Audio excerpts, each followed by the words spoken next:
Follow করতেছেন তাদেরকে আপনি খুব সহজে আনফলো করেন। প্রথমে আপনাকে আসতে হবে আপনার ফেসবুকে। আমি ফেসবুকে আসতেছি। ফেসবুকে আসার পর আপনি আপনার প্রোফাইলের মধ্যে আসবেন।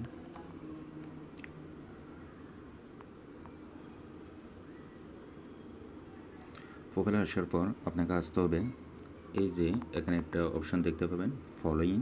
এই ফলোয়িংয়ের মধ্যে আপনি আসবেন। ফলোয়িং আসার পর আপনি এখান থেকে ক্যান্সেল করবেন। এভাবে ক্যান্সেল করবেন। আপনি যতটা ক্যান্সেল করবেন ততটা আনফলো হয়ে যাবে। এই যে এখানে দেখতে পাচ্ছেন 699 ফলোয়িং। এখন আমি যদি রিফ্রেশ দিই তাহলে আমি এখানে যতটা আনফলো করছি সবগুলো দেখা যাবে। যেমন আমি রিফ্রেশ দিলাম, এই যে দেখেন 692 হয়ে গেল। এভাবে আপনি আপনার ফেসবুক থেকে যাদেরকে ফলো করতেছেন তাদেরকে আনফলো করে ফেলুন।